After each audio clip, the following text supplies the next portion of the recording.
Welcome everybody. It's good to be back home. I kind of messed up something. I had my power supply to my laptop. I left it with somebody else who brought it to a warehouse essentially. So I had to reconfigure and put all my I had to set up my CPU to my podcast desk. So I've got Robert Baxter here with me. Robert, Hello, hi. Dexter. Oh, hold on. Let me figure something out. Let's see. All right. No, it's not. No, it's not. I just pass it off because I don't know if you've seen, but um, Devin got got us some maple syrup, and so we couldn't check our bags in, so we have to pass it off to the guys who were driving from Utah. So there was that. Oh, I'm just trying to figure something out real quick.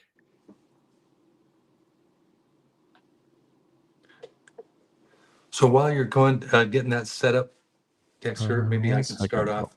I'm I've had some really good calls with hear you. athletes, and had a My great bad. call today. Can you hear me? I hate the whining. It is whining for sure. Hold on. One second. I can't hear anything. My apologies. My apologies.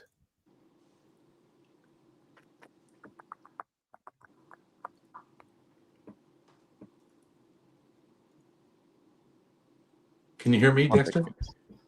Yeah, I just can't hear myself, unfortunately. Okay. So All it's right. So and I can't hear Robert either. I apologize. If need be, I can switch back to my other system. Technical. No, it's not. This is definitely my fault. I left my power. Aren't you supposed to? Yeah. Yeah. Give me 1 second, guys. But Robert, go ahead and start answering questions if you want, while I figure out my okay. setup so I can hear you Yeah, better. I don't see any questions yet, but let me just start off with what I was about to say. I've been talking to athletes. It's going really well. The Eastern athletes in particular.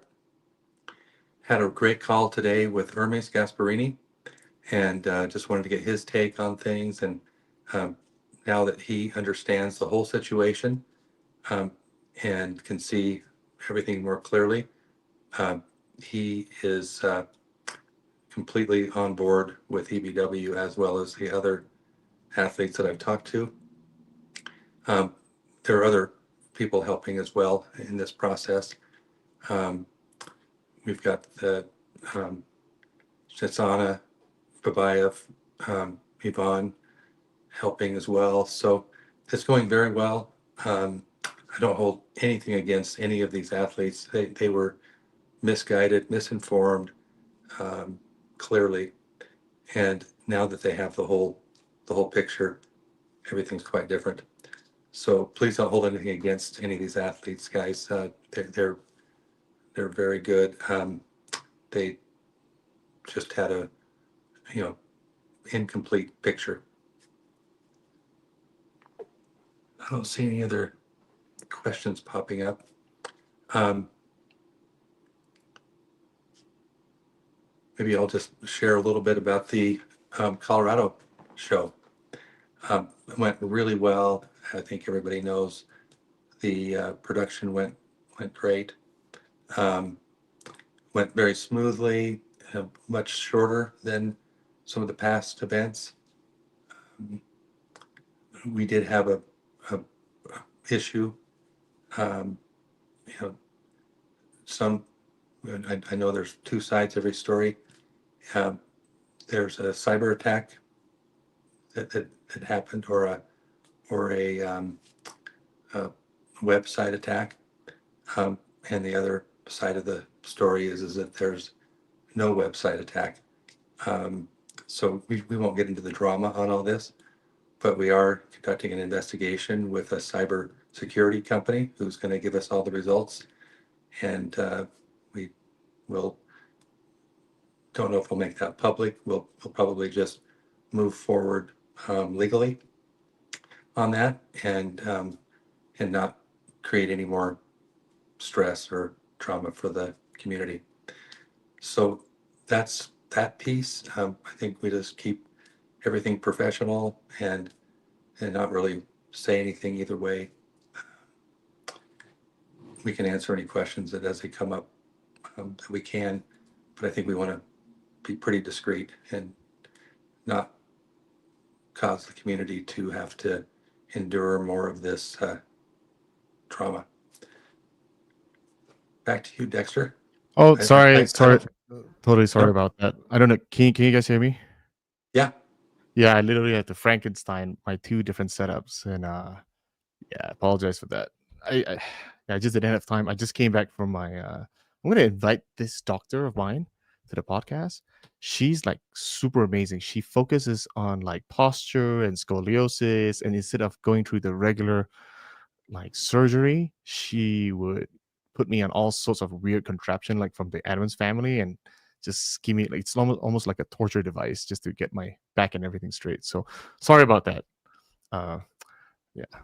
Okay, well, let's get going, and I will start off with first super chat. Thanks, Dex and Bax. Oh, that rhymes. I hope you can move on. EVW 19 was awesome. Keep it rolling. No questions yet, but thanks for hanging it. We all felt it. And thank you so much for the support. I know the past 2 months has been a little bit of a turmoil and filled with drama and whatnot. And we, like Robert and I, we kind of spoke earlier today, and we were thinking, what is our plan moving forward, and what do we want to address? And the main thing we both agreed on is that we got to move on. We got to move on. We got to focus. We just did a great event, and we're not going to let anybody hold us back. And we're just going to keep putting forward, and focusing on our next event, Switzerland.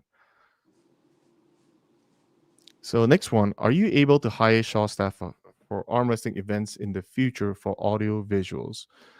Uh, potentially. So the sh- technically Brian Shaw's staff did not like his own in-house people didn't specifically deal with the AV stuff. It was a third-party contractor. So this contractor dealt with all the strongman stuff, including the Arnold's Classic. And so he for sure picked a good company, a reputable company. And Robert and I spoke, and we like them, our internal team that work with them. And I'll be inviting some of them on. You've seen some of our in-house staff like Adam Silver the other day, and pretty soon you'll see we'll be inviting like one of our head technical director who kind of work alongside with Shaw to kind of explain and and sort of educate them a little bit more about the arm wrestling world, like certain angles of the cameras, certain technical expertise that only experienced arm wrestlers would understand.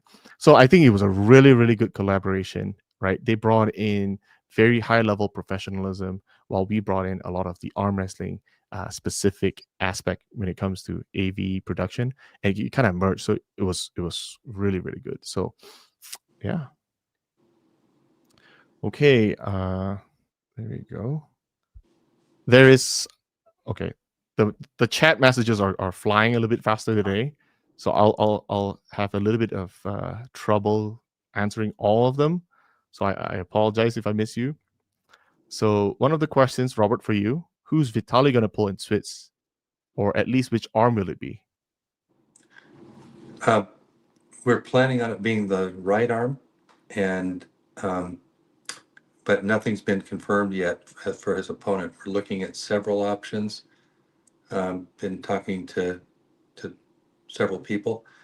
Um, we won't be able to announce that, unfortunately, uh, for the next couple days. But we do have other matches that are confirmed, just not the Vitali match.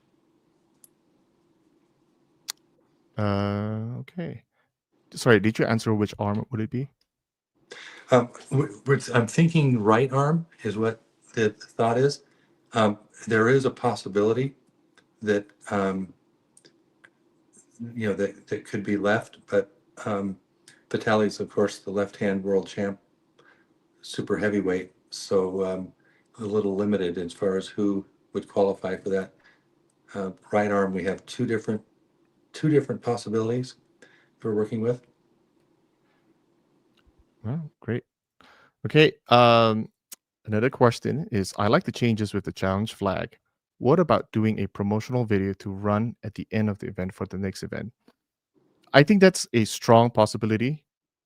uh, Learning what we've learned now, right? We want to slowly take a big step back into what we want to do special and what we want to improve on. So we'll take things a little bit slower. I think one of the challenges was in Chicago was we tried to run before we could start really walking a little bit faster. So we want to start gradually introducing new things. So when it comes to promotional video at the end, it is quite taxing on the staff who attends at the event to edit things on the fly within a short period of time, and edits usually take a pretty long time. So, but yeah, we plan on increasing the whole feel to elevate the performance of the pay-per-view for sure. Next question. Okay, this will probably be a little bit of a bigger thing, and I think everybody's will be asking for that. I would just like to make it quick and simple, a really short answer. Obviously, we have no smoking gun, concrete evidence to point it to anybody. The only thing I would just uh, probably quickly explain, the first and most crucial thing for everybody to know is that your credit card information is completely safe. And when I say completely safe, it's because there is two components. Right now, the component that is in question is the domain name. It's basically, say, like a phone number, right? Just because you lose the control of your phone number does not mean that you lose control of all the data behind that phone number. It's like you don't, because somebody has access to your phone number, does not mean that they have all your pictures that were stored in your phone. It's two separate things.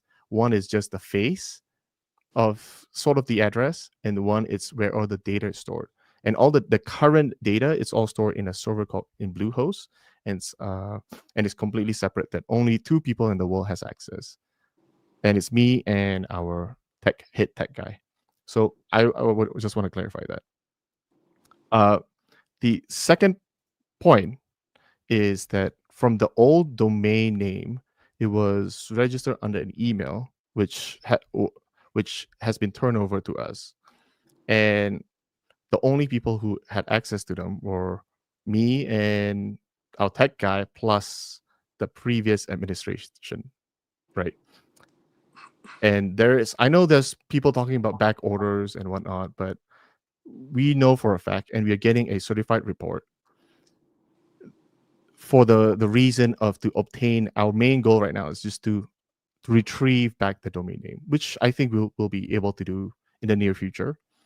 But the main point everybody needs to be clear on is that, irregardless of all the smoke and mirrors, back orders do not work when it's intercompany.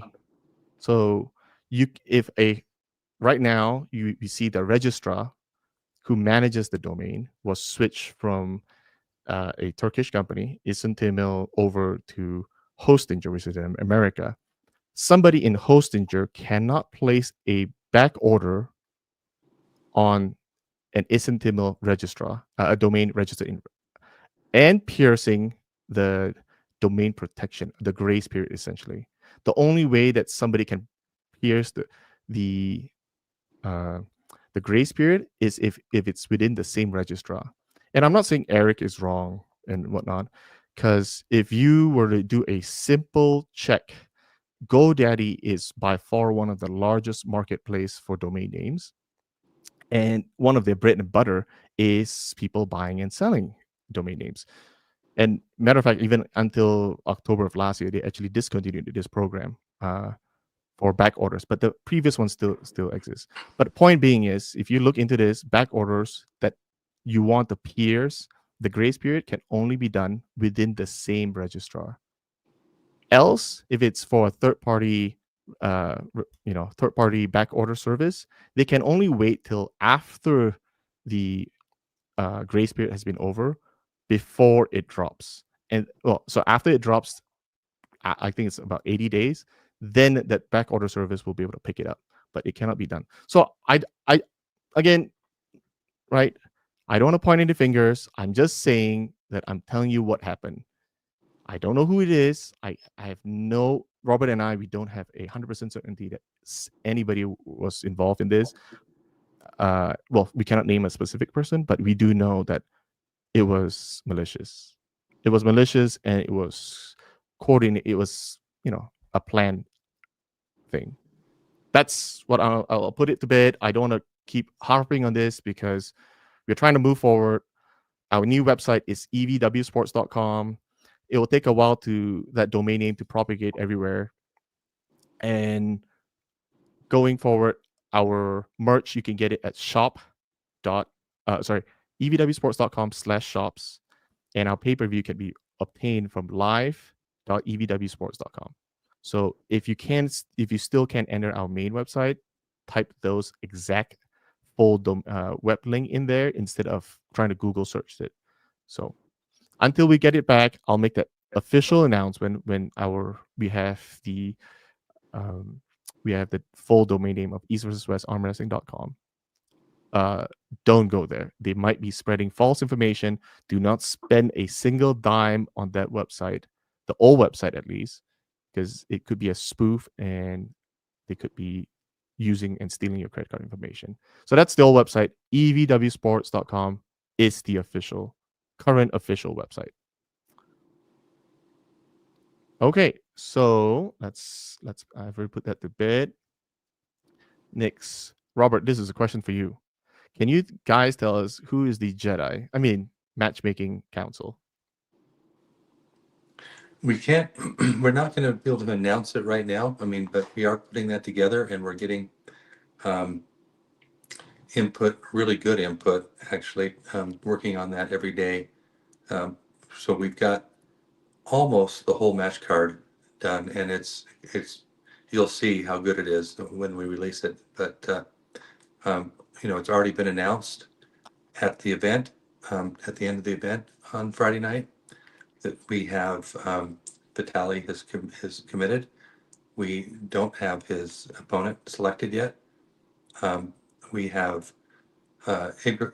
Ibrahim Sagaf versus Dave Chafee for the 115 kg world title match. We also have Todd Hutchings versus Irakli for the 95 kg world title match. And we'll announce more. We want to start with a few here. We know we're going to have another really good match with Oleg Petrenko, the 105 kg world champ. That technically that title belongs to Devin until November 1st. November 1st is actually when we have the next event, so that title will belong to Oleg Petrenko, who's the interim world title holder. He's also the world title holder in the 105 kg left hand. So he will be going, and we know who that is. We're going to hold that announcement. It's going to be very, very, very good. And we have, we're going to actually have 12 matches here, and we have 10 of the 12 already committed. So that's what I can tell you right now. Okay, well, that's great. But in terms of the Jedi Council, I think it will be released shortly. Not quite yet, but shortly. Let's see. Any plans to offer free event like UFC tournament? We actually brought it up with the Swiss team. but they were anticipating something massive for their Swiss Open, and they are expecting that the earlier in the day on Saturday that they might still continue with their tournaments. I think for the Masters or something. So we might struggle to find a slot to do a 6+6 option. But it's still up in the air. I still haven't fully discussed this with Robert yet. But at some point we will want to do an undercard and then an main event. I don't know what this is. There's no message. Thank you, Tito. But Uncle Todd versus Irakli. I'm Soul. I think there was a little bit of some question about the calls and the ruling, just like Alex and Devin. So I think this would be a pretty good one to kind of nail down who really should have won in Georgia. Another one, hats off bringing Coach Ray. He was sorely missed. That guy on camera, I've never met him, has a good hit on his shoulder. Value, expertise at, is that Ben Holden, the commentator? If that's who it is, he's a very experienced guy. He is a very experienced guy who has worked with Neil for a really long time. Here's another question. Bravo to the whole EVW team on the spectacular event. How was the engagement for Friday night versus the past Saturday time slot?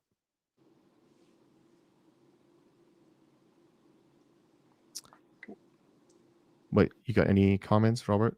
Oh, yeah. I mean, I was really interested to see how that would turn out. I mean, we actually had a very good turnout for a Friday night. You know, really just North America. Very few people from Europe would be staying up that late in the middle of the morning. But we did lose some from Europe because it's already out. The results are already up, and they go to their Facebook page or they go to social media. It's already known who the winners are, and so not as good not as good from Europe like we had expected, but better from North America than we had expected. Yeah. We will never know the true success, but just strictly looking from the pay-per-view numbers from North America, or at least from the West, or anybody who woke up and stayed awake to watch it from the East, it was better than anticipated. However, because of our pay-per-view system being shut down for 8 hours, that kind of hurt us a little bit. But so we will never know. But strictly just looking from the current numbers, at least, I think Robert was pretty happy until our stream went down. So next, this one's a pretty good one, and you guys would love the answer. Robert, why don't you go ahead with this one? Let me get my glasses on. Any ladies on the card? Oh, on this card? Yeah. Actually, we're going to do something we've never done before. We're going to have 4 ladies on the cards. We're going to have 2 ladies matches, and I'm going to go ahead and announce one prematurely just because you asked. This has been confirmed today. Actually, this was confirmed last night or about 2:00 this morning. Gabby Vasconcelos versus Barbora. That's for the left arm world championship title. That should be good. Gabby lost to Barbora in Atlantic City in December at King of the Table 13. And it was pretty close in the beginning, and then Barbora kind of took over at the end. But that was right-handed. Gabby's arguably better arm is left, and Barbora's better arm is probably right. So this will be very interesting to see what happens here for the left arm world title. Yeah, excellent. Here's another one: Robert versus Dexter. I'll buy every single pay-per-view. Oh, thank you. That's a yeah. Okay, here's another one. Would you guys consider running a community voted event, such as polling the community to see which matches within reason they want to see most? I've actually, I've talked about that from the very beginning, that we should be getting comments from our fans. I mean, we can't 100% guarantee that if most of our fans want to see a certain match that we'll be able to do it. Um, but I think um, the fan response is going to be very helpful, and I think that's a great idea. And I've actually thought about this from the very beginning. So Mhm. yes, we will be taking into account the fan. So, considering that, Robert, the past like 4 podcasts I've done, everybody, well, many people have been mentioning this person, uh, Ayane Takinaka. Like her name keeps popping up, so we gotta keep her in mind. I know that we already have 4 women, and it's I was kind of uh, switch card is kind of full, but maybe we can consider her for December. I'm just throwing it out there. It's still a council, and Robert has the final say. But I'm just saying, if you're thinking that way, her Yeah, name has been coming yeah. up very We'll very we often. definitely need to take all that into consideration. Yeah. Next thing is we have what about Samusha Aidarkhan rematch? They are saying don't let GVW take that match from us. Yeah, um, we're we're talking to Samusha right now, um, and uh, I know, and this is maybe giving away a little bit too much because we don't have anything concrete, but um, in Colorado, over this last weekend, I did talk to Todd Hutchings about his next match and kind of his plans. He would like to be the world EVW world uh, title holder for um, 4 divisions. Um, Now that's a pretty lofty goal, but Devin held it for 3. He'd like to hold it for 4. So he'd like to go down to the 85 kg with Samusha and challenge for that belt as well. And then also for Petrenko or the winner of this Petrenko match that we'll release here shortly. Um, and then he wants to challenge for that as well. So um, we'll see what happens. But Samusha, um, yeah, we definitely want to keep him as active as we can. He's pulling. Um, so his deal is right-handed with us. So his left hand is really. I don't believe I've ever seen him pull at EVW or at East versus West in the left hand. So the right hand is what he'll be pulling with EVW. Um, and not sure when that match is going to happen. It's not going to happen though in November. It's not going to happen in Switzerland. Okay, here's another big one that the chat is just going nuts at. It's this Schoolboy versus Rickard. Yeah, I actually mentioned that today with one of our you know Council members. council members, expert, um, and and that wasn't really very favorable. Um, but yeah, that was actually the match I was thinking of. So we'll talk more about that. Yeah, great. Next one we have is Dexter. I bought a jersey from the old website last week. Will I still be able to receive it? Yes, absolutely, absolutely. It's all split. As I said, it's only the domain has changed, but everything on the back end is completely separated. Matter of fact, we've compartmentalized where the pay-per-view, it's a separate server, hosted on a separate server, and our merch is on a separate server. So don't worry about that. It'll be all your credit cards are fine. Your personal data is all fine. There is no indicator that it has been leaked, unless I stab Robert in the back. Just kidding. Which is not what's happening. Okay, so then let's do. Colorado was my first in-person event. It was great. Any plans to have school or pool? And also, Drew, the interview is still with EVW. Drew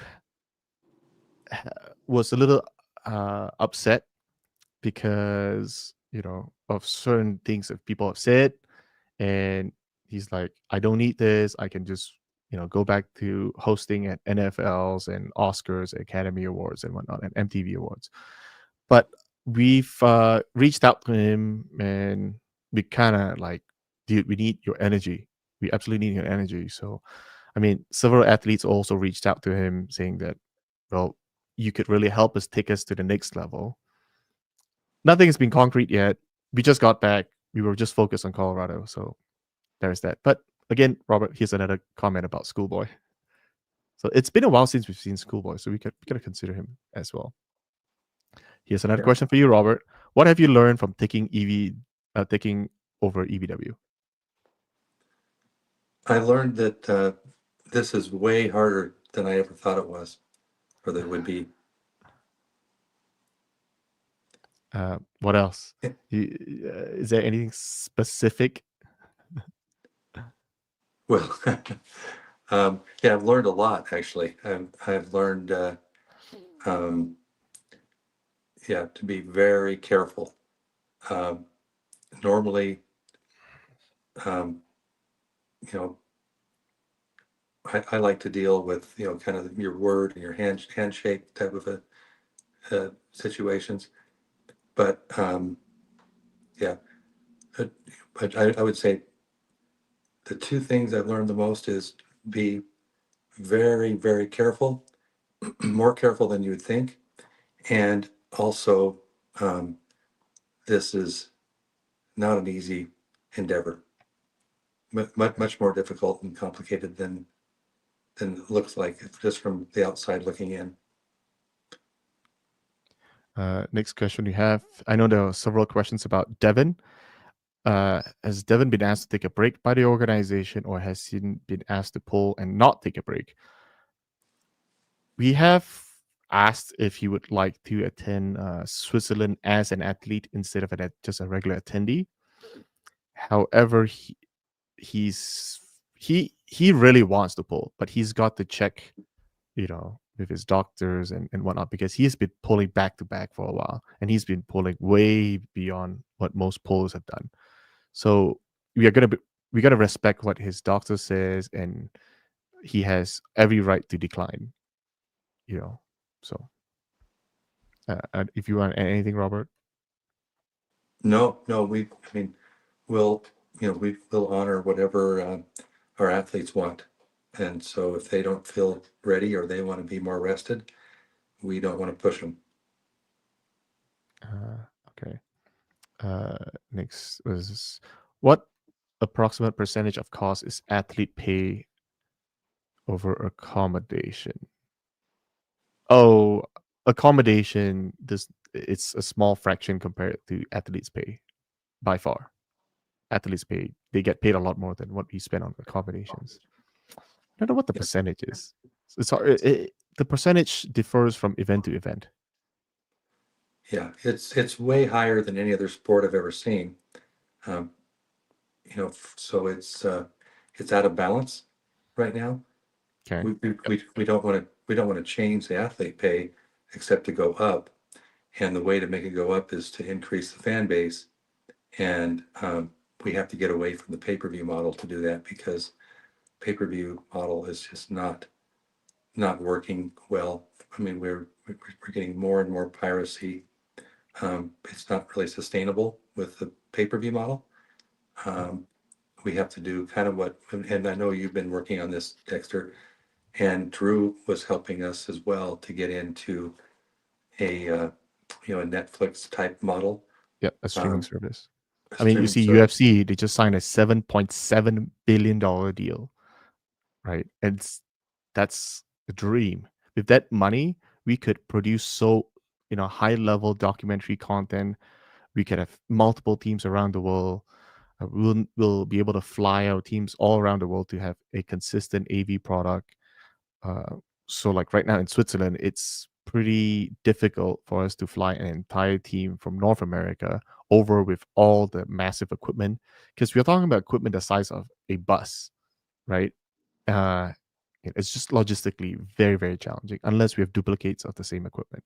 So, not right now, but I mean, that would be perfect. We won't have to focus, we won't have to worry about piracy, and we can just power through and just focus on putting on a good show. Next question. Is Sarah Backman coming? Or when is Sarah Backman coming? Yeah, but we don't know when. It won't be in Switzerland. We are looking at some options for her right now, but she's still battling an injury, so she's still healing up. Okay. That is right. Will Yoshi be back at some point? Yeah, if Yoshi will return, I know he was thinking of retiring, Hmm. but we got plenty of people who want to challenge him from EVW, so I hope he doesn't retire quite yet. You know what? Maybe you should have a event in Japan and there's be Yoshi and Ayane. uh, what Eastern athletes are still out? There's really, I mean, the only one that I would say is out would be Kanadi. Yeah, yeah. I mean, that's the easy.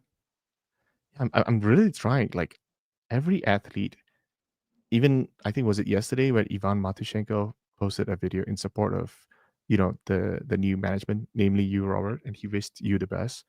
There's really nobody else. Everybody's they got clarification and they fully understood the whole situation. We still have a few athletes that are not contracted by EVW that may not have gotten the full picture, but we haven't really gotten to them because it takes time to reach out to to every one of them and explain exactly in detail. So, Yeah, I mean, all we can say is the most outspoken, um, yeah, against EVW, um, and and to go a different direction are now our biggest proponents. They're our biggest advocates, right, and so yeah, we're making very good progress. And I don't think we have anybody that's saying they're not going to come back. Um, yeah, yeah, great. Here's another one. Sean Crowther. There's a young female up and comer you guys should keep your eyes out for. Amberine Drowse from Mad Mass Club is only 16 and just won the left arm open division. hmm, Oh, beating the current number 4. I've heard of her. 16, Robert. You might have to have a junior league running around. Yeah, there's also a very young man from Ontario who's winning at a very young age. I think he's about the same age. Well, there we have it. Lots of new options. And then we Um, also have another one, Rickard Bornman's brother, who's yeah, only 16 years old. And Rickard said he's actually much stronger and better than he was at that same age, and he's bigger. I mean, he's taller. He's going to have a bigger frame. He just won at 16 years old. He just won the 105 kg class open at 16 and at a large event, and now he's about 8 kgs bigger. This was back in February, and he just won the open division in a large uh, pro tournament again at 16 years old. So there's a lot of great things happening for our future with yeah, rising stars. yeah. When we grow with the sport growing, we'll need all the new young blood. to fill in for sure. Yep. Will Devin, Levon, Matt Mass be in Switzerland? Well, Devin will be in Switzerland, not compete. And I mean, I don't think he's interested in competing. Well, I know he's interested in competing. He really would love to, but I don't think he will be ready to compete. But he'll be there as a special guest. Okay. Next one. And then the question is about Levon. I don't know if Levon will be there. We'll certainly invite him. And I haven't talked to Levon for a few weeks. I've talked to his manager, or we've communicated here in the last few days. Right. But I'll definitely reach out to Levon to see if he'd like to attend. But he won't be here to poll, basically. No, not to poll. No, Yeah, just to attend Yeah. as a guest. And to answer that question, TM, are the 27 athletes only coming back because Devin is taking an extended break? No. Matter of fact, a lot of them. I mean, I don't know if you guys saw Matt Rhodes' video this afternoon. They also clarified, no, absolutely not the case. Nothing to do with Devin. It was more feeling comfortable that under the new management, rules were not going to be changed, and in favor of any athlete. So that was why on last Friday night was a big thing that for the first time we've released the full complete set of rules. So every athlete, including East and West, can refer to that. And over time, we'll make more clarifications and more, and we'll literally bring that up a little bit more. I'm going to do a little bit more videos in the future to showcase exactly what every rule means.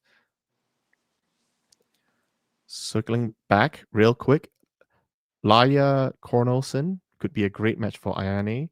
She has been waiting patiently for a shot and is qualified for EVW. So put that name in the hat as well, Robert. Okay. Here's another one that's pretty good. Will you invite Travis for commentary in the future? Yes, I think we want Travis in the future. Absolutely. But we also, I think we want to have kind of the variety, so we don't have always the same commentary. Yeah.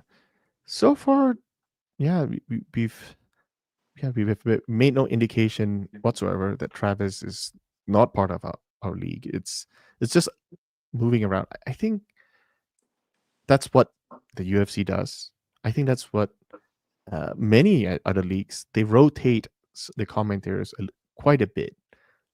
I think the one exception that we do have, Robert, is, I don't know if you can correct me if I'm wrong, but I think it's like Neil Pickup. He's not just a commentator. If he No, was, then he might be rotated, but he's an announcer as well, which makes him right. a very unique person. So unless he's unavailable, I think Neil is the only constant, in that regard. Right.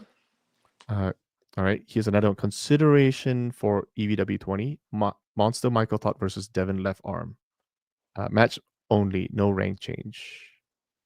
Terms. Round 1, hook match. Round 2, top roll match. Round 3, flop or kings. And round 4, anything goes. Freedom arm wrestling. Thoughts? Well, just to really be blunt, I mean, that wouldn't be a match. I mean, there'd be, it wouldn't be close left-handed. Yeah, from my understanding, I think we actually brought that up, but Michael's a right hand specialist. Yeah. Yeah. Here we go. The next question again, Robert.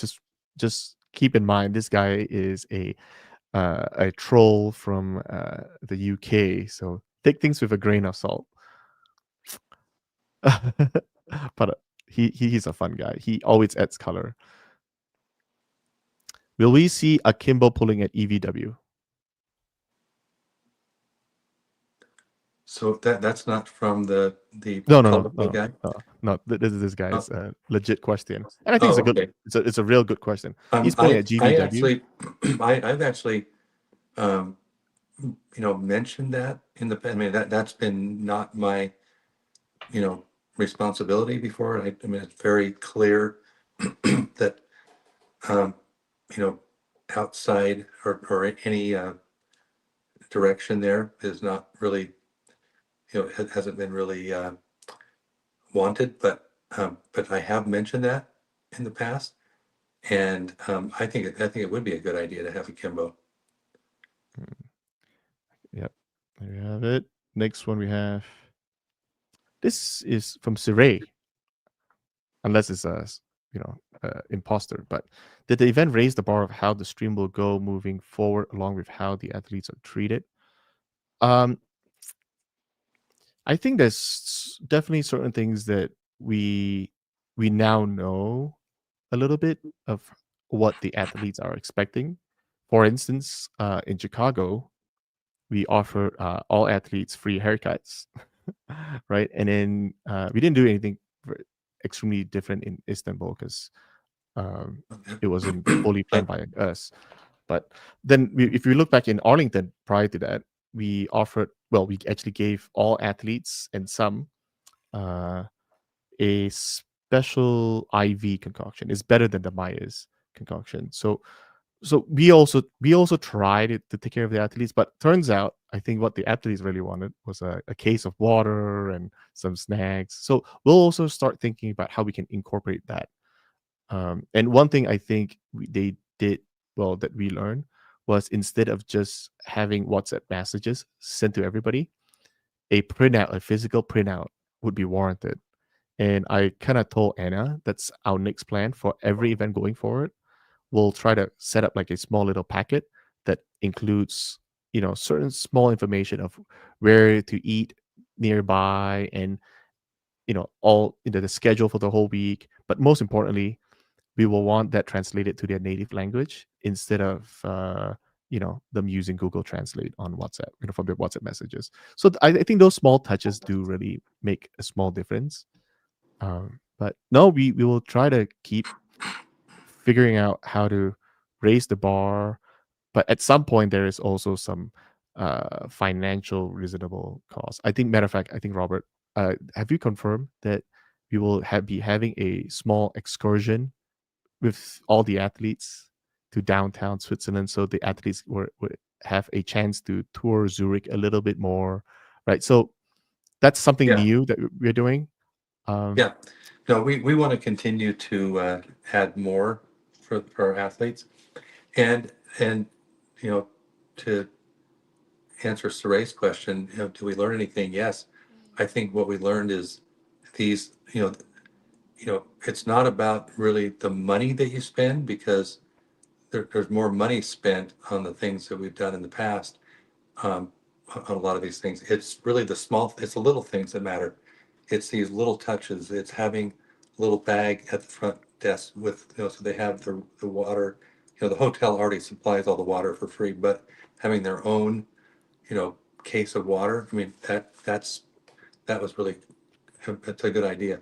And yeah. having little snacks in there. Also, there's one of their sponsors is a food sponsor for meals, frozen meals. You throw in your microwave, and they donated some of that, gave that to the athletes. As we get bigger sponsors and more sponsors, we'll be able to do more of those kind of things as well. But everything that we can do, we want to do. The small things are really easy to do. I mean, that's something that we should be doing and will be doing, um, starting in Switzerland.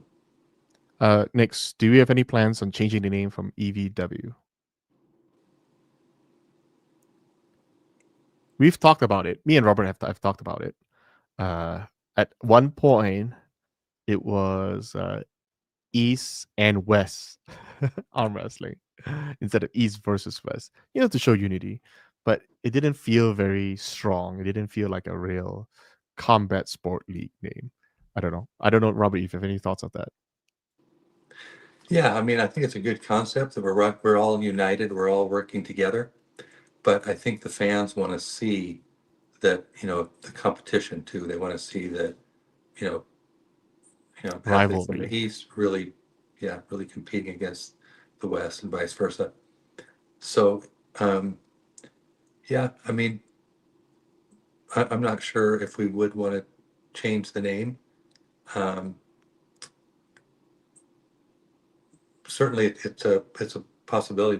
We're open to ideas. Here's another one. Michael Todd versus Vitali rematch. I'm not sure about this one. Yeah, I think what Michael Todd really wants to do is he wants to drop weight to the 115 kg. Um, and I talked to Michael today about this actually, earlier this morning, and um, challenge for the 115 kg world title. I mean, Yeah. He posted a picture today of his former 150 when he was at 115. It looks pretty good. yeah, no, Yeah. and I think he's more healthy there. I mean, I think it's probably better for him at 115. Um, Here's another big question. So the GVW athletes still on the roster? um, the GVW athletes under that are not under contract. So with EVW, um, we will we'll make kind of a one time, or we're thinking about making a one time um, offer where they they'll be able to to do both if they're not contracted Okay. with EVW. Yeah. Oh, also to add on to the whole thing, there may be some athletes that we've been talking to that we are going to be offering contracts to. And so you might see them polling at GVW, and then later we'll announce that they'll be polling in Switzerland.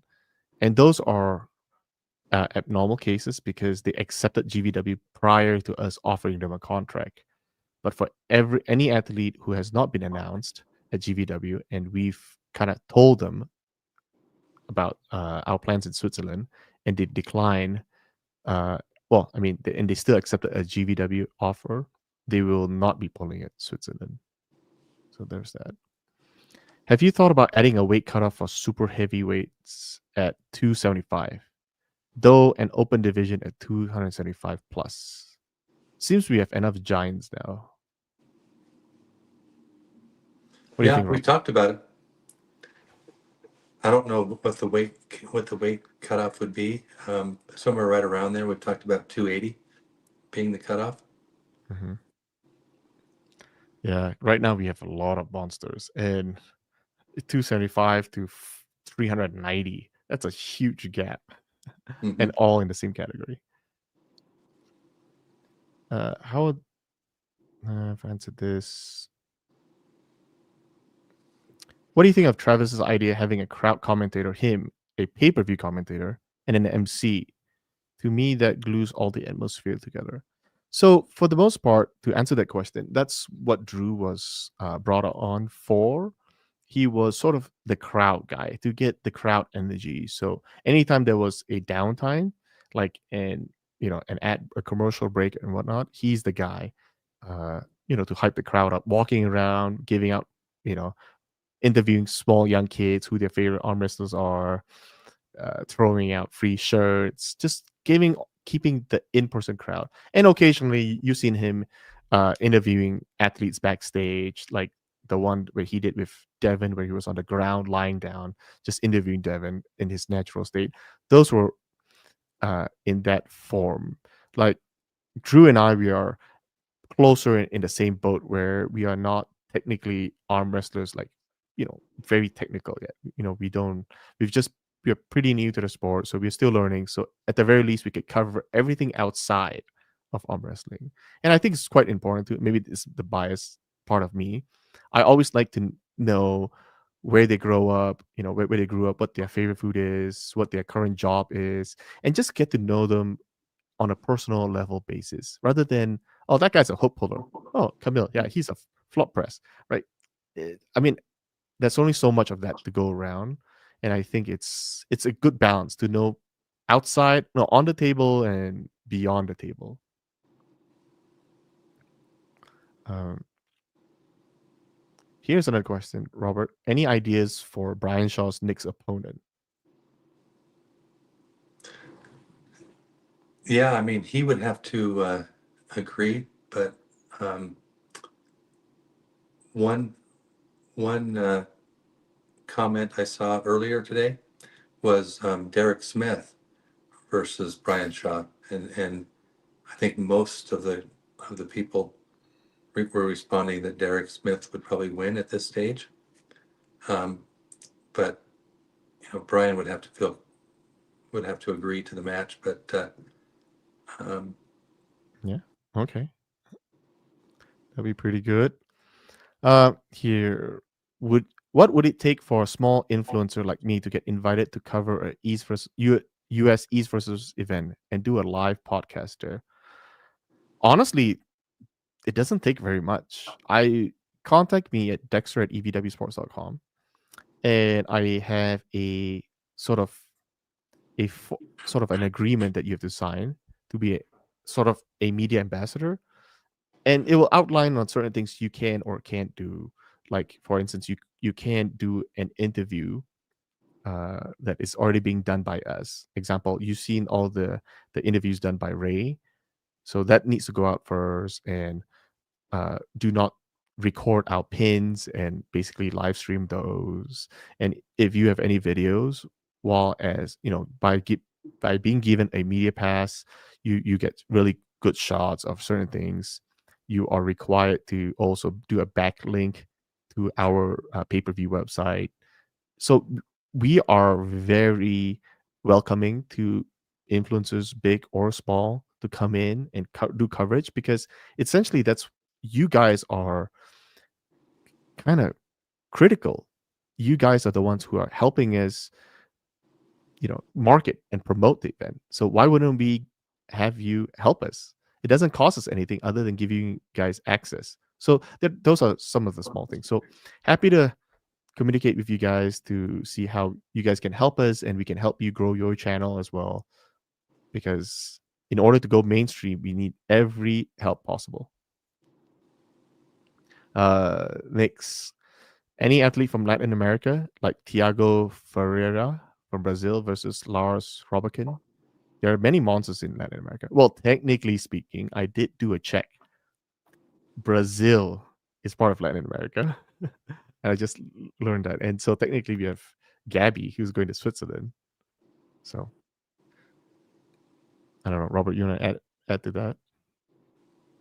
no, that's good. Um, we might want to have an event. We've talked about having an event in Brazil as well. Yes, yes, that would be so much fun. And That'd be so also, much fun. too, I don't know how people would feel about this, but talking to the Mexican um, Arm Wrestling Federation president, Yeah. Noel, and great guy. Went to dinner with him. He actually wouldn't let me pay, and he very badly wants to have an event in. Uh, looks like Mexico City is where it would be if we are able to pull that off. Okay, I like that. And that's North America, I know, but at least it's Eh, outside of America and in Canada. yeah, yeah, I think that'd be pretty fun.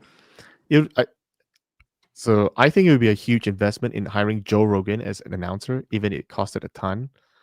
Uh, so actually, right now, not even kidding, we are in talks with someone from USC who would like to do some sort of a collaboration with us. So potentially, it could be through Dana White. Not promising anything. I'm not trying to give people false hope, but that conversation is happening right now. I mean, just within the past year, we've seen how big, you know, the arm wrestling community has grown. So I think we're every day we're inching closer towards mainstream. And I think UFC will help us get us there. The 98% arm wrestling supports EVW. Thank you for all the involvement that made Friday night possible. Incredible event. Well, yeah. And without you guys, without the 98% arm wrestlers, and not just talking about that specific organization, but just every, arm wrestlers out there and supporters and fans. We could not have done this without you guys. Absolutely. And 98% has done a great job, as Oh well. yeah. So, Yeah. Yeah. Yeah. Absolutely. Here's why is this on my channel, not EVW? Potentially, it's to clarify that anything that potentially could go negative should not be on our channel, on the official channel, because it will be reviewed and audited, and we don't want people thinking the arm wrestlers are a whole bunch of amateurs. and that would be for like a so if we are partnering with, say, UFC in some way, or with Netflix for distribution, broadcasting, or uh, DAZN, or whoever, they'll typically look at, they'll do a background check on us, look at, you know, go through and see if there's any um, dirt, and um, just make sure we're professional. And Yeah. having stuff on here where there's drama is not a good not a good look. Yeah, I agree. Here's another one. Please keep the same production, flag rule, and ref communication for every event. We need to see Ali Jan versus David left hand, Todd or Irakli versus Petrenko 95 right hand, Ricard and Philip Larson. Ooh, Robert, right there, Ricard and Philip Larson. We Yeah. actually did discuss this. Well, that was the match that I had set for Colorado, and and they agreed to that.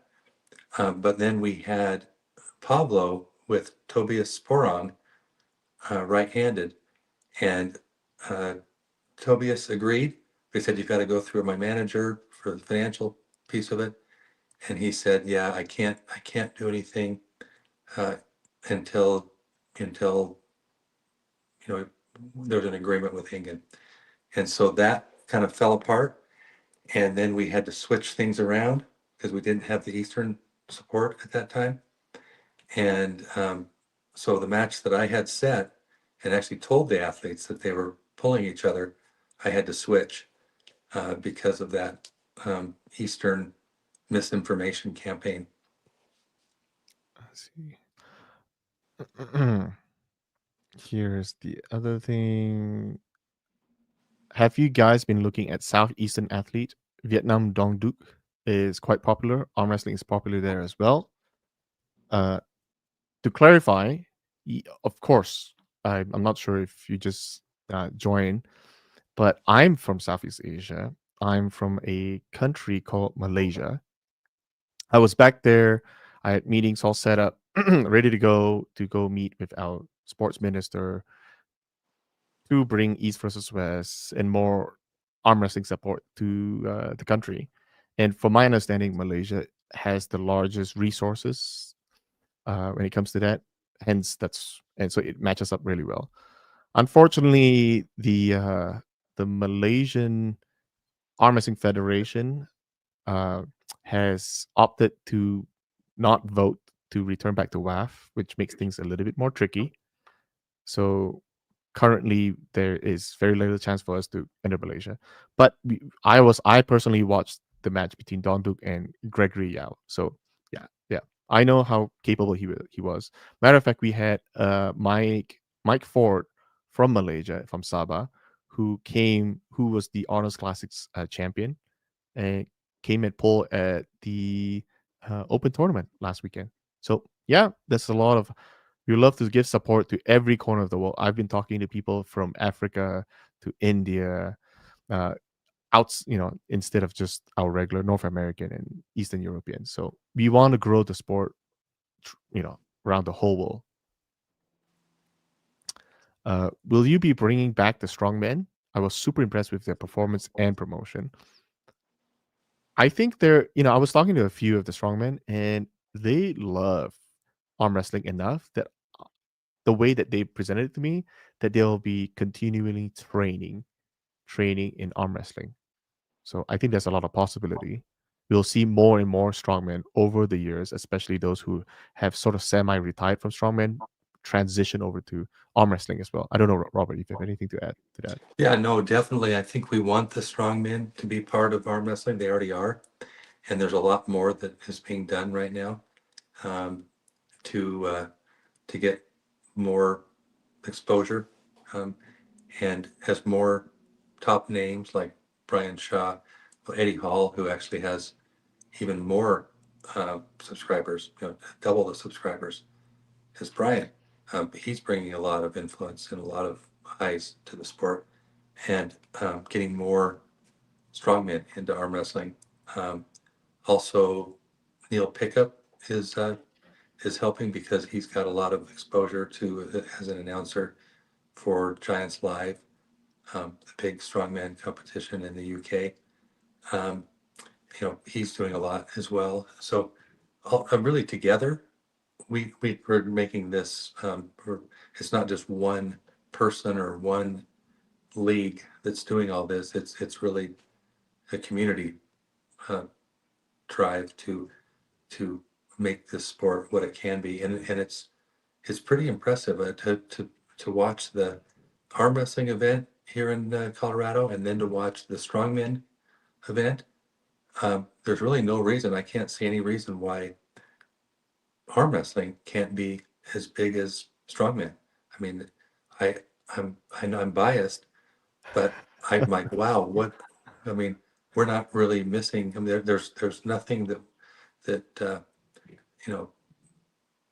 I don't want to say anything bad about strongmen, but and I know I'm an arm wrestler, but it was far more entertaining for people that actually didn't really know much about either, and for the first time they loved the arm wrestling. So I think the future for arm wrestling fans and the base is sky's the limit, and we can see with the views that we're getting on YouTube for our matches.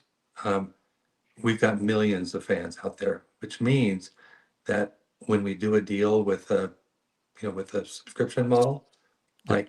like a Netflix or whoever, um, we'll have the fan base to support a deal like that, and so that's just a matter of time until we um, get there. We've got the numbers right now. Yep. Absolutely.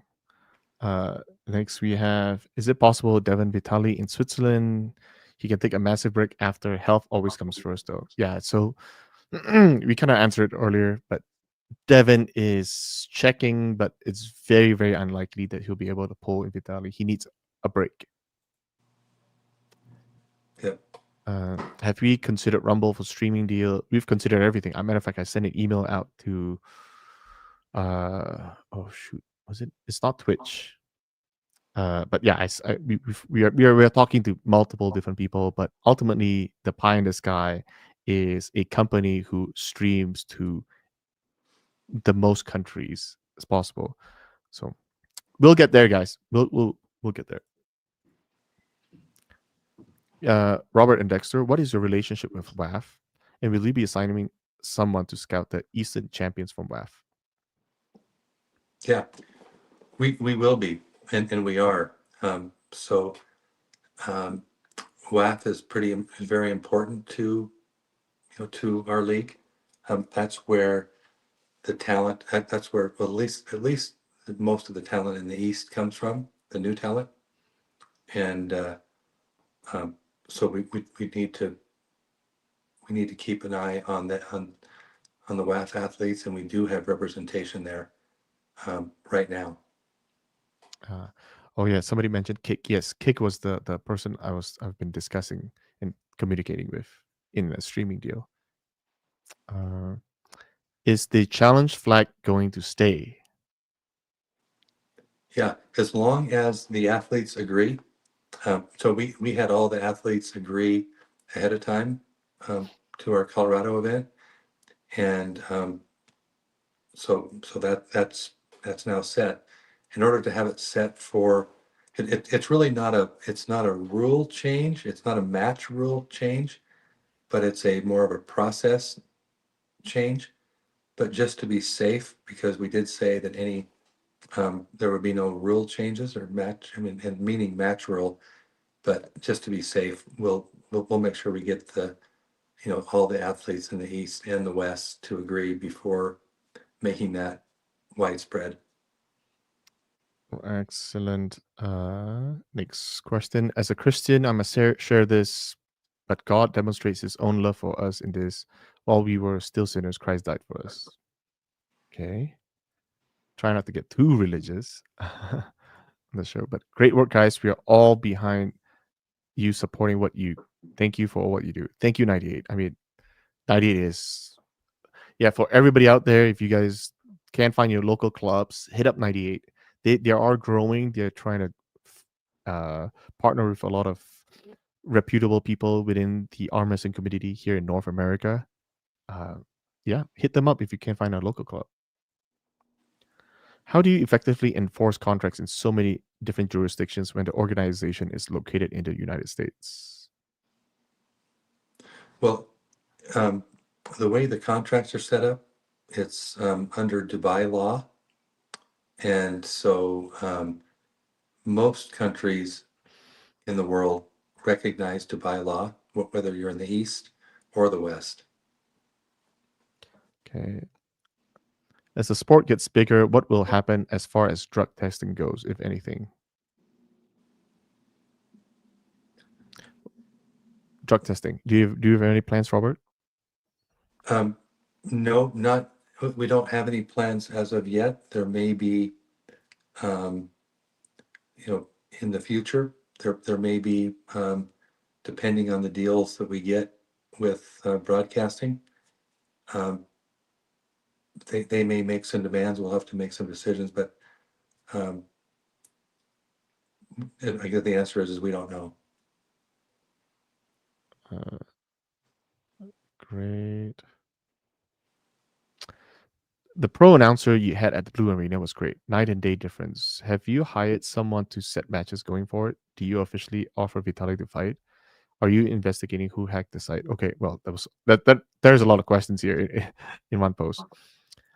Great pro announcer we had is Ben Holden. He's a very experienced guy. I think he just took a 6-year hiatus, but he's back. I think there is nothing but positive.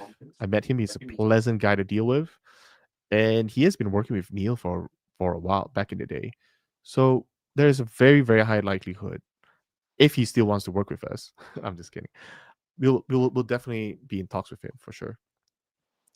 We have a committee to set matches to help set matches. We will disclose that person's identity in the near future. Have you offered Vitali a fight? Yes, Vitali has accepted to come to Switzerland. Are we still investigating who hacked the site? The first Yeah, priority is to get it back. That's our first priority. Matter of fact, someone reached out to try to sell the site back to us. But more importantly, we do have an ethical hacking group who is putting together a certified report that we could use at court to determine, uh, where the foul play happened. Next, is Zhao competing? He made a new pronation lift record of lifting 117 kilograms. He is actually, I don't know, Robert, if you can share this, but he's one of the athletes that we offered him a match. And this was prior to him accepting a match with GVW. Perhaps he, uh, I don't know, but he was yeah, hoping that he could go on both. the answer is no. We will not offer him a match um, at this time. Um, if we get a contract with him in the future, um, we could, but for we have to draw a line on what we will and won't do, and so we will not offer that match. Great. What other arm wrestlers could we see strong men pull soon?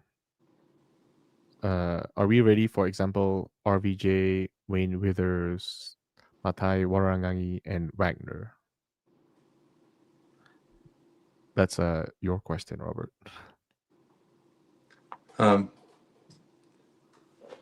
Let me just read the question here. Sorry, guys, I need glasses. So basically, which arm wrestlers could pull strongmen?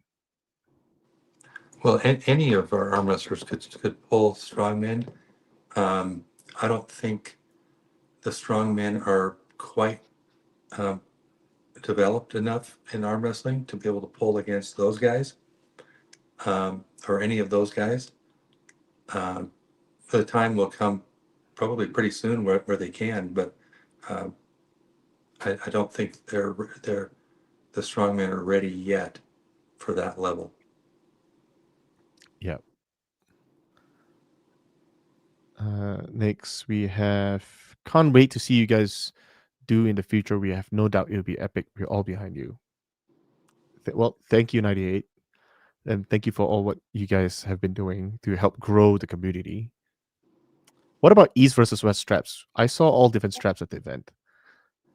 We have been collecting a whole slew of different samples, and I think early this year in January we had a whole bunch of straps, and those straps were lackluster. We ordered like over like 1,000 or 2,000 of them, and they ended up being mostly training level straps, uh, and they weren't as good of a quality that Robert and I wanted it to be. So now it became our signature straps. So we had athletes sign on in those, and we'll give them away occasionally. But yeah, there is plans to have our own East versus West straps at some point. Has anyone spoken to UFC or Dana White? Arm wrestling is way better than sled fighting, and would be huge if promoted right. Yes, for sure. I mentioned it earlier. We do have plans. Well, matter of fact, we are talking to UFC right now. So cross fingers. I mean, the collaboration with the strongman it was great. It was such a fun and fantastic weekend. But I think the UFC also brings in other side of the community that we could definitely want them to sling them and bring them over. So for sure. Hi guys. When you can, could you invite back Ayane Tanaka to EVW? She's gotten a lot more popular since her last pull at the event. See, Robert, I'm telling you, we got to pay a little bit of attention to her. Yeah. That's a lot of support there. I'm not saying it this as a fellow Asian, but I'm just saying the fans really want it. I'm not being biased. Yeah. So, epic times, EVW 19. Appreciate what you both are doing for the sport big time. Benji Mac, Robert, this is Benji. Benji was such an incredible asset to EVW.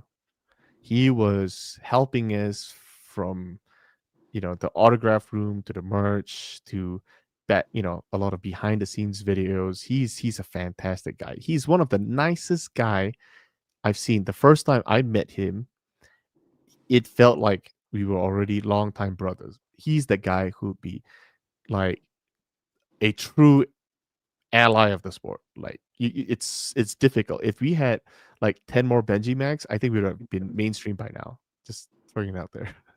Yeah, no, Benji's great. Yeah. His energy throughout the whole weekend was off the charts. He just went to full speed from project to project, helping us. Anything we can do to help him grow his channel. That's the kind of partnership or kind of um, team that we want. Anything we can do to help um, other people that are got the same mission and vice versa, we want to do more with. Yeah, yeah, for sure. Somebody offered a match suggestion, Robert.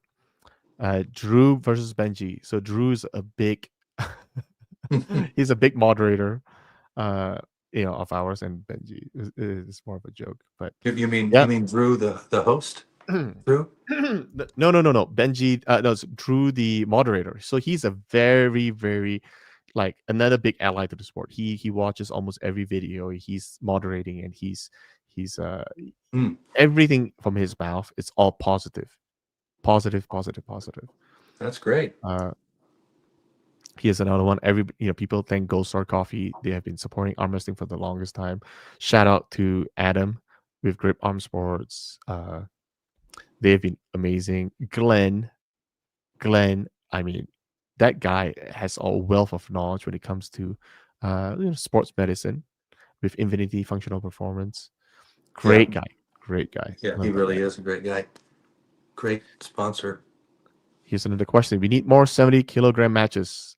Daniel Ustinov versus Azat Strapyan. Well, Yeah. I will say that Daniel Ustinov is on the card. Yeah, and his opponent is no slouch either. I'm a big No, fan of both of them, so I yeah, think that match would be great. yeah, that'll be an incredible match for sure. Yeah, absolutely. Uh, Now I know this is here. I'm just gonna address this. We won't. I I won't pretend like I know what Ingen is thinking, so I'll just leave it as that. But I just, I mean, I think I didn't watch all his videos. He's been putting quite a bit of videos lately, but I, I think if the community can just leave him alone, right? He has mentioned that he wants to retire in peace. I urge the community to just leave him as is. And who knows? Because there's one thing I really want. Since I got into the sport, I want to see Ingen Terzi pull, Robert. I want to see him pull at our table. I want to see him pull at our event. Hmm.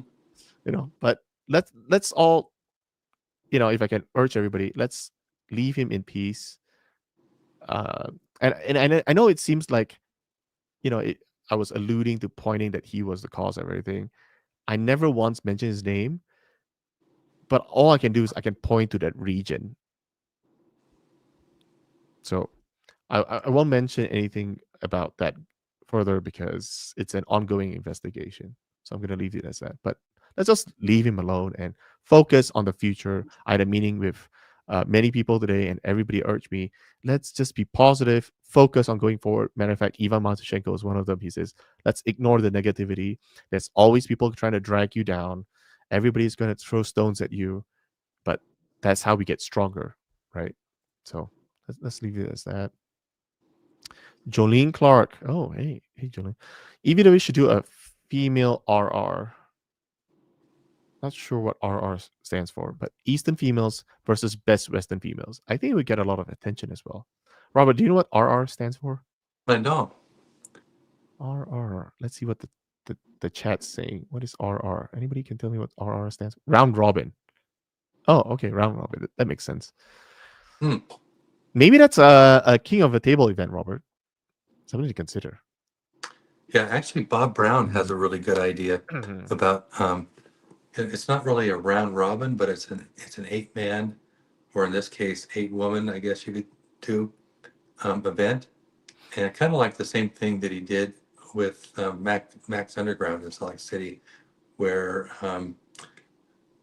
Wallace Dilly ended up beating Marcio Barbosa. Um, Also, there was Ron Bath and Jordan Sill and Wayne Withers, and there were 8 really top-notch arm wrestlers, and it was quite an entertaining event. So there is a possibility of doing something like that in the future. Excellent. Uh, Here I do have this question. I would like to bring that up regarding the straps. Why not place two straps with a buckle on each side? Well, again, I'm not a super expert on straps, but here I can tell you from an engineering standpoint, anytime you introduce an additional thing like a strap, it just creates like another point of failure, right? So now, refs have to figure out that they have to tighten straps on both sides instead of just one from the head refs. So I don't think that that's a pretty good way right now. Maybe maybe somebody can prove me wrong.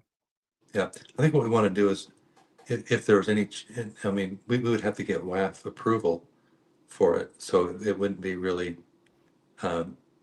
very short process. It would be a little in depth, but we would want something that was more streamlined, or something, anything that makes the matches go faster, not slower, because for a larger audience, they're they're not going to be able to watch 4 hours of arm wrestling. They're just not. It's it's going to be 3 hours max. It's probably going to be more like in the 2 to 2.5 hour range. Hmm. And this event in Colorado we just had went very smoothly, very quick, very quickly. But it was still over 4 hours. So we still have some things to do to streamline and to make it go faster. Having um, you know double straps, I think, would go against that. We need to find ways to eliminate the downtime. We want more just arm wrestling and less setup. Here's another question. Any idea for performance gear like custom shoes, like inside style hook? What about ranks? We have the options to have an arm sleeve, like top 5 black, top 10 red. Uh, Performance gear, yeah. I just received another batch of samples from suppliers. So we've been getting suppliers, samples from all around the world. It takes time. It takes time to really uh, nail down the right performance gear at the right cost and everything. But yeah, it's down the road. We'll have everything from socks to underwear or something. But not yet. Not yet. We haven't got that far yet. In time, in time. Patience. But thank you for all the support with all the merch orders that we've been getting so far. Here's the other one: Devon versus Levant on the International Space Station. I mean, the station might break in two. The amount of power there. Devon, Dexter, and Robert. Have you seen the kid that trains with Michael Todd, Jeremy Yeah, Parker? He has a match with Saraya Brown this weekend. Yeah, he's on the channel right now. He's a big, nice guy. Very, very nice guy. yeah, So he's good. He's getting really good. He was good when he started. He was just a really big, strong kid. Now he's very technical, very even stronger. Yeah, he's got a big future, I think. uh, next one, 175 kilograms, 3% BF. Devon versus Levant. Who wins in your opinion? I'm not sure. So that'd be yeah, 175 kilograms. Yeah. Well, that I mean, LeBron's already under that weight right now. So right now it would be LeBron, I think. But give Devin another year, or give him until next, June. That's kind of the target. Um, Yep. Devin thinks he can be ready for LeBron, That and have a real that could be chance. the match of the year, Robert. The match of the year. Here's another one. What is the current situation with the website? Do you need any help on web development? No, we've completely ported over the entire servers, and where the new domain EVW Sports is now pointing towards to. So everything's up and running. There may or may not be some places around the world that the new name servers and DNS have not propagated yet, but for the most part, we are good on that front. The only thing is that all our apps are currently down because they have to update the domain name internally within the codes, compile it, and republish that out. So, not apps are down temporarily, but our web should be up. Again, only go to evwsports.com until we have repurchased the old one.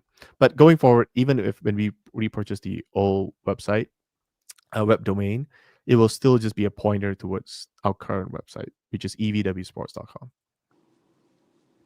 Here's another question for you, Robert. Can we make a Jody line where corner people can't cross?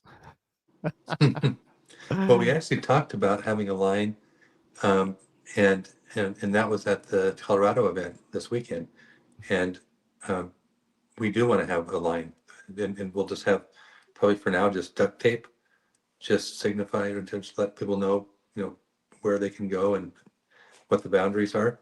So it's a great idea, and where we are doing that, that's good. Well, and to be fair, it doesn't matter where Jody is. She could be 200 feet back, but her voice will propagate to the whole stadium. She'll be she has a strong voice, so it doesn't matter if she's close or far. She'll get her point across. Is John Brusing back to EVW? Get him back. Robert, have you spoken to John lately? I haven't talked to John for for a little while.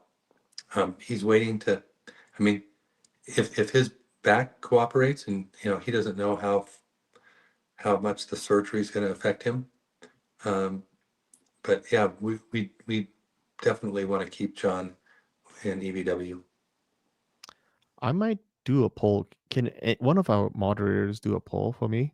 Because I'm not on the YouTube system.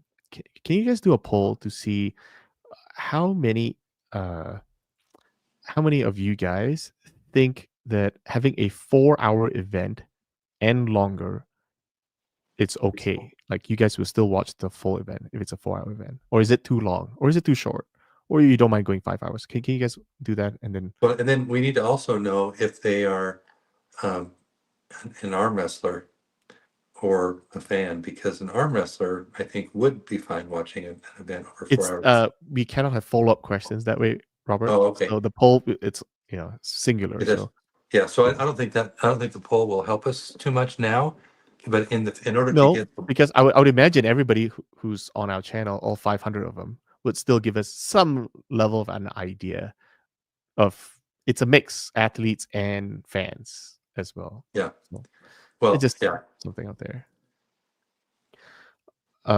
Okay, I will respond that shortly. Happy to be on your channel. I know there was maybe a few podcasts that I had a few podcast requests last week, but I just apologize. Last week during event week, I'm usually very tied up and I don't have time to sit down to do a formal podcast with you guys. So apologize for that. What can fans do to support EVW between events? Robert, are WAF band athletes still ineligible to compete at EVW? yes, WAF band athletes are not eligible to compete. We encourage those athletes to get reinstated, and depending on what the ban is for. I mean, if they're on the suspended list, um, you know, go back, get get your status back. Get back in good graces. We've had quite a few athletes who have wanted to do that, and it's fairly typically a fairly easy process. Hmm. Here's another one. Where what can fans do to support EVW? I think the best thing to do is uh, do you know depending on what kind of fan you are, but if you're a content creator, I'd say go and talk about the matches, talk about how exciting that is, right? Just keep the conversation going and tell people to go watch our full matches on YouTube, which will be released this Friday, right? The more people who watch our events and tell your friends and neighbors, pull. Uh, you know, there's this thing about CrossFit, right? People who CrossFit can't stop talking about CrossFit. I think arm wrestlers should try to do the same, right? You're waiting in line at Walmart, turn around, says, "Hey, you look like you have some pretty big guns. Do you arm wrestle?" And if not, explain what arm wrestling is and tell them to go to our channel. Have them watch some of our matches, get them interested. Tell them where you know some of where your club practices are. I think it's not just so much supporting EVW between events. I think it's supporting and growing the arm wrestling community because it's a natural progression. The bigger the arm wrestling community is, the bigger EVW will be able to gain from more pay per view buys and whatnot. So I think that should be out. I don't know, Robert. Do you have any other ideas on how to support EVW? Just just with you know the posts that you make. I don't know how active people are on social media, but that's really big. And then that that person's circle of influence knows more about what's going on at EVW. arm wrestling in general, and it just grows the sport. But thank you for that question. Yeah, yeah. Uh, I know there's been a lot of messages to me talking about doing a T-shirt called Allies of the Sport. Robert, everybody loved that, by the way, when you addressed that video, and and I And I think we should always try to be united. So I was pushing for unity, and I think we got there. It took us a month and a half, but we got there, and I'm happy that we are moving forward in the right direction. In essence, the suggestion was if we did a Allies of the Sport T-shirt. So maybe this would be a pretty good one. If anybody would like to to submit a Allies of the Sport design with our EVW Sports logo somewhere, I would love to see some of your community design because this is really a community based sport right now, Robert. Right? And if they want to send us, we possibly could print a whole bunch of them and put it on our website. So yeah, great idea. yeah, I think that's great. Here's another one. We need verse Sadrakian compete again. Oh, Reg? Yeah, not too Um, familiar with him. yeah, I haven't so seen him. Reg is, yeah, he's really an amazing left-hander, and he's really strong right as well.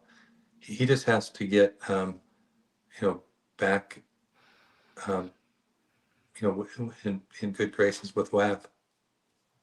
And I don't know what he needs to do that, but that's really it. I did hear about a somebody that's a little heavier than Vrej, that's an up and comer that's just incredible. I need to get his name because he may be somebody that would be a good fit for EVW as well. Right. Uh, okay. Sorry, Benji. I need to be logged into your YouTube to make a poll. Okay. Well, I thought super moderators could do it. Apologize. That poll isn't happening. Is EVW a business now? What is your vision? Well, EVW has always been a business, but keep in mind, guys, Robert Baxter is a 7-time WAF world champion. He's skipping worlds this year, which disappoints me a little bit because he's been so busy. But next year, I want to see Robert up there. I'm gonna be pushing him.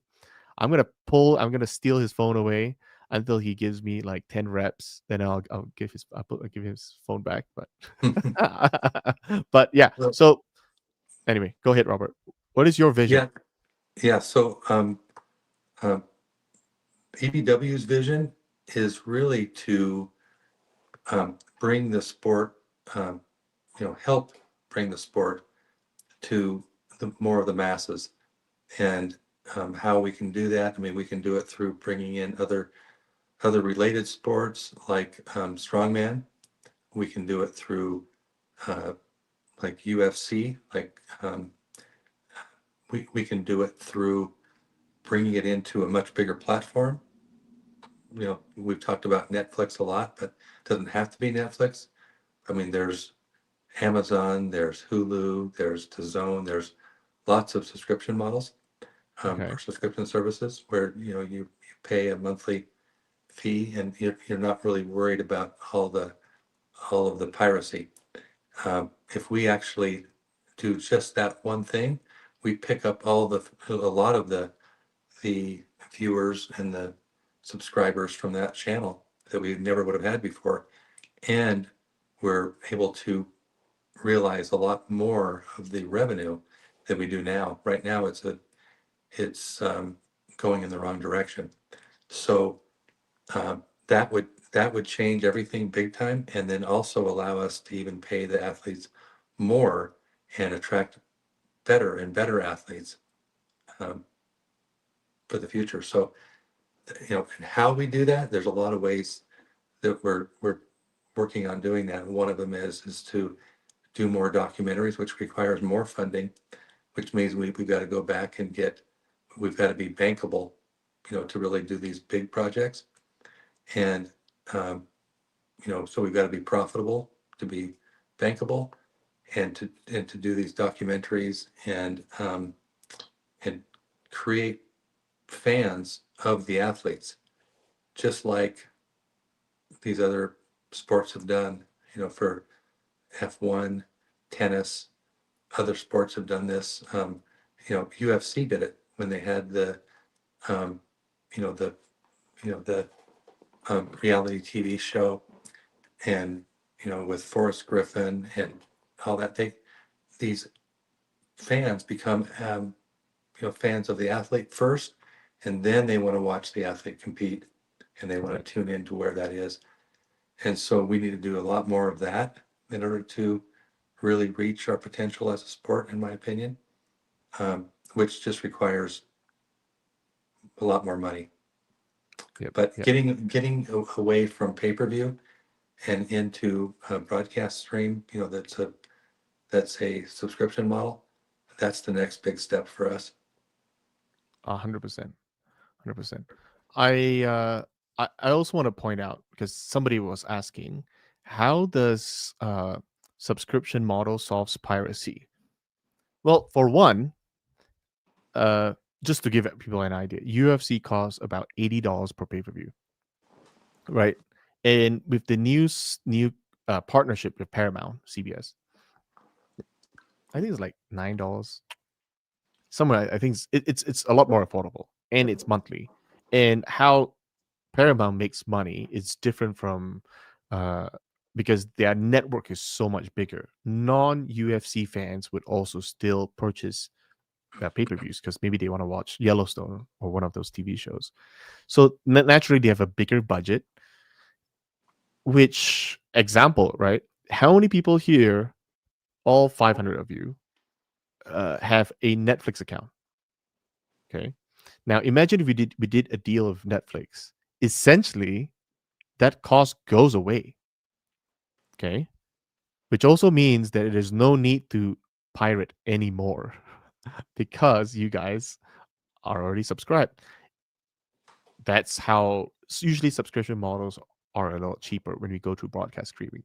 Now, to give you an idea, uh, from the cost, so doing through ESPN on a pay per view, a UFC fan has to pay about over $1,000, you know, a, th- a year to watch all pay per views.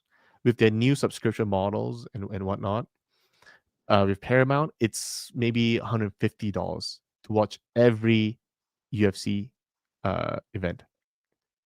Like, it's a massive savings, and that's what we want to do. We want to save all the fans money and also have a better reach, so nobody needs to technically uh, pirate our videos. Because I know, financial, it's it's difficult to certain people from certain countries.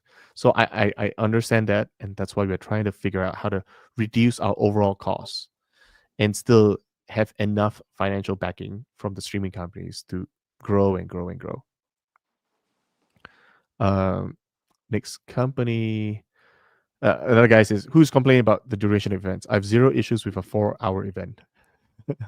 Yeah, anybody that's a hardcore arm wrestler will agree with that. What I'm talking about is, in order to get to the masses, in order to get to a bigger fan base, like a much larger fan base, it's got to be 3 hours or less.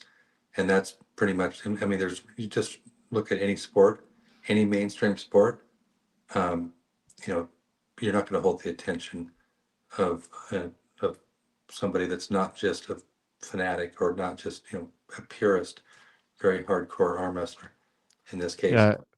The next question: Who owns King of the Table? I've always loved that name. Yeah, The assets, it is owned by EVW Sports. correct.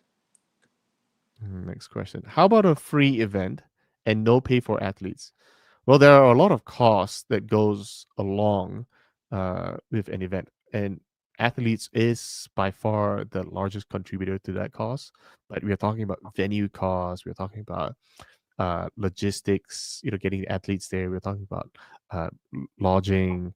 We're also talking about the production, which is also another massive cost, and overhead and whatnot. So there are a lot of costs beyond athletes' costs as well. So, And again, is it fair for athletes to be preparing and, prior to an event, they usually, eat a lot more and they train harder, take time off from work, and then, no pay? To a certain level, I could see that maybe for the undercards or people who have, are trying to make a name for themselves. But for the most part, a lot of the top athletes, quite a number of them are doing this full time. So it's a pretty big dedication on their part. So, Yep. but I mean, if athletes are volunteering not to get paid, me and Robert are pretty happy with that.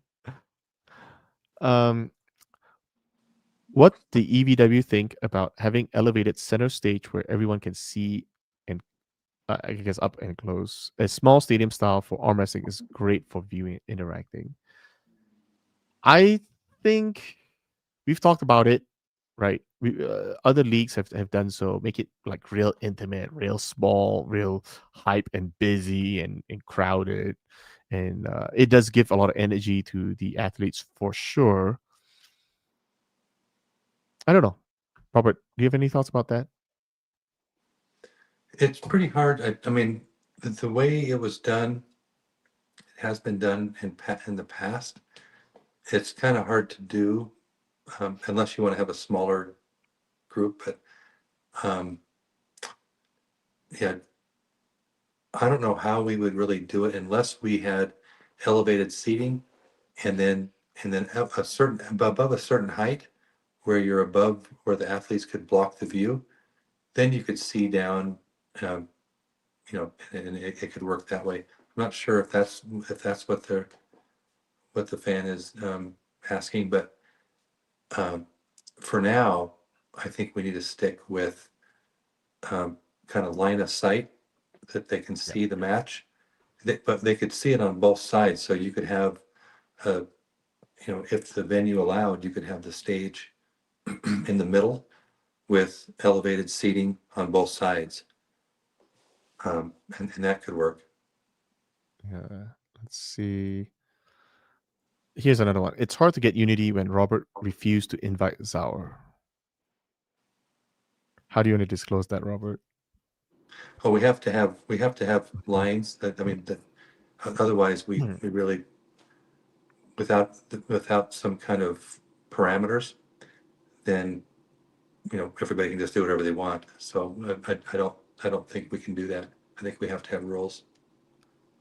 And I know you're a little bit cryptic, but I think most people understand that Zaur is pulling at GVW. Yes. Yeah. I yeah. So there's a little bit more. I mean, but yeah. Bottom line is, we just have to draw the line somewhere. I mean, we are working with the athletes as much as we possibly can, um, Yeah. but you know there has Here's to be another one. boundaries. Yep. We should plan something so a winner at Winter Blast, largest tournament in the country currently, gets an EVW opportunity of some sort. Hmm. Hmm. Yeah, it could be. I mean, if we made it a EVW qualifier, possibly. Yeah. We've Robert and I we spoke in the past about trying to figure out some sort of a more structured EVW qualifier program. Right now, our main focus is to get all our basics down, all our core focus to be to be nailed down so good, then we can slowly start expanding this whole program. Um, yeah, so stay tuned for EVW qualifier information. But yeah, I mean 98. Let's we can talk a little bit more. Yeah. I've already sorry, I already addressed that. How much of the quality of EVW 19 will continue going forward? Great event. Is it affordable to have Brian's team to do all the events in the future? Um, so the company that Brian hired, we don't know their full exact costs yet because he uses the same team over the course of 3 days. So I'm sure there are some, economies of scales. So we only know that number, but we don't. I I need to talk to them about if they were to do only one event per year. Oh, sorry, 1 day event. And also, it'll be difficult and unfeasible to fly all of them out to anywhere outside of North America. So there is also that component. Yeah, So we're doing something similar though in Switzerland. So we're using actually a much bigger team, a much bigger production team than we've used in the past yeah. in Switzerland, and we're looking at using a similar kind of a production team um, that's local, that's in Zurich or close proximity to Zurich. Um, so we get that, more of that kind of a higher quality production. Well, one of the biggest thing as well when we travel is also the internet connection. For instance, it will sound really crazy, but like in Istanbul, internet isn't as good as Colorado.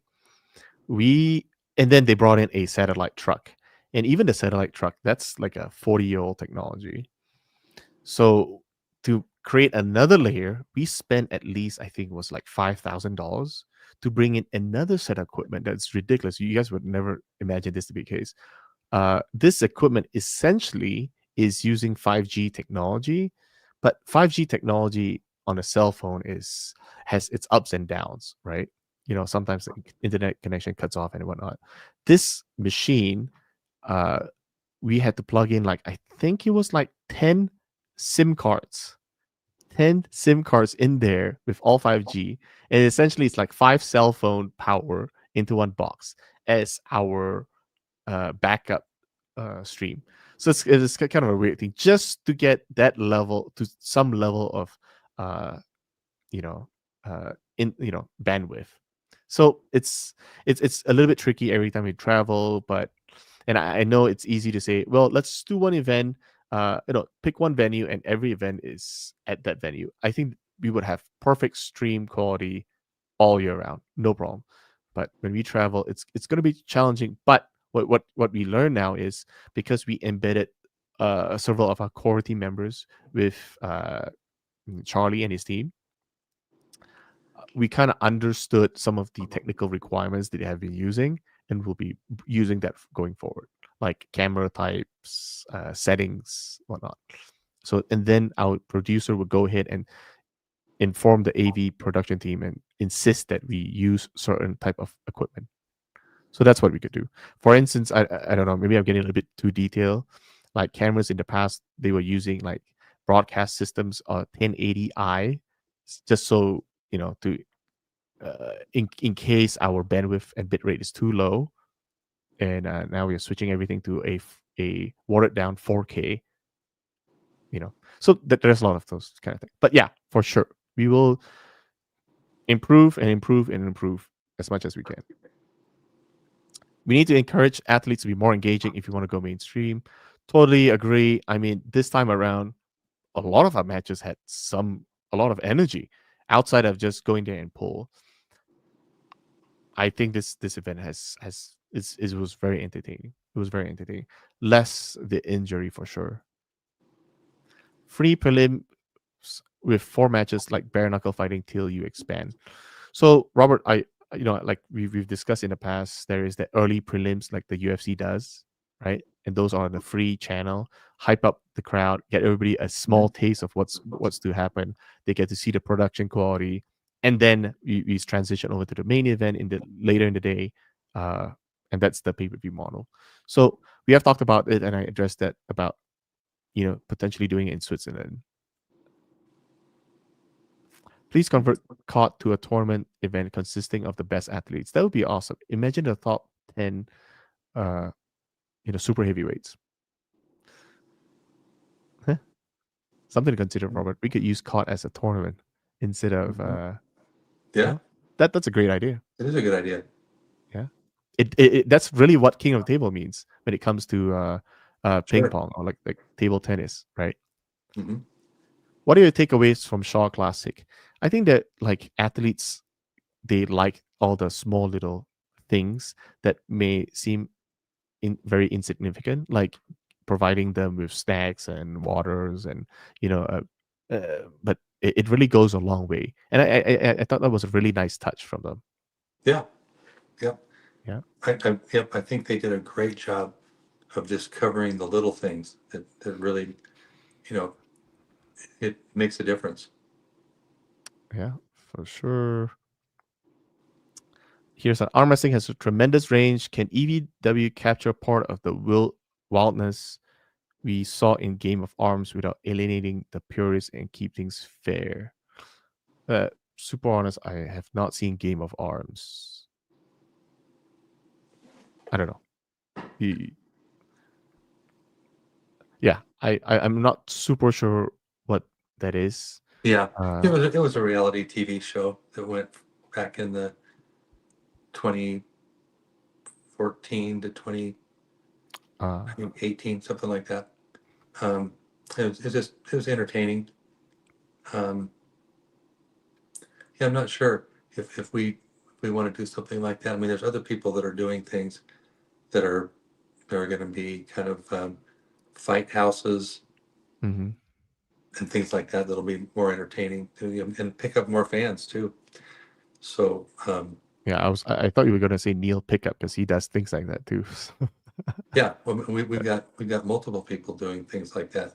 Yeah. Um, so yeah, I mean, all that helps. Okay, Robert. Here's another question from sounds to me an European name, an Eastern European name. Ivan Tolkachev. Will we see Ayane Takenaka back at EVW? I mean, that's like the sixth person who mentioned this. We've Yeah, really got to consider, uh, consider that. I mean, yeah, yep, we hey, do. Japanese don't need a visa to enter America, Robert. Right. Yeah, But I think we answered quite a bit of questions, and I usually don't like to drag this out too long because if somebody comes in and sees like, oh, this is a 2 hour podcast, well, I'm not gonna start because I know I can't finish. So, uh, is there any last words you wanna, you know, address to the whole crowd, Robert? well, just wanted to thank everybody for supporting us through these trials and tough times, and we'll get through it, and Switzerland will be a real fresh start, um, and it'll just go from there. But just wanted to say thank you to our fans and to the arm wrestling community for everything you're doing and have done and continue to do. Yeah, I like to add that I thank all the fans and all the arm wrestlers, all the supporters, for standing by us and believing in us, and more importantly, uh, patient enough to to go through all the drama that we had in the past 2 months. It's these kind of dramas doesn't really help the sport. Now, the drama between two athletes competing, I think that helps the sport. It make it more interesting. So, I apologize that you know of whatever you guys had to endure, and we will try to remember to stay positive. And I thank you everybody who is sort of kind of gave us some guidance and words of wisdom to keep staying positive, and let's all stay united. I'm so happy that most, if not almost all, the Eastern European athletes are back. We are stronger, united, and I think Switzerland will be an amazing event. You guys, if you guys are able to fly there and attend in person, I guarantee you guys will not regret it. Matter of fact, I believe the Swiss Open is the largest tournament in Europe, right, Robert? That's And right. that It'll is be much bigger this year too with EVW. So exactly. So go there, attend the open tournament in Switzerland, and stay and watch for our main event on Saturday. So till then, if you guys have any other questions whatsoever, feel free to put it on the chat. I'll try to read it. You guys have been nothing but amazing, and good night, everybody. good night. Thank you, everybody.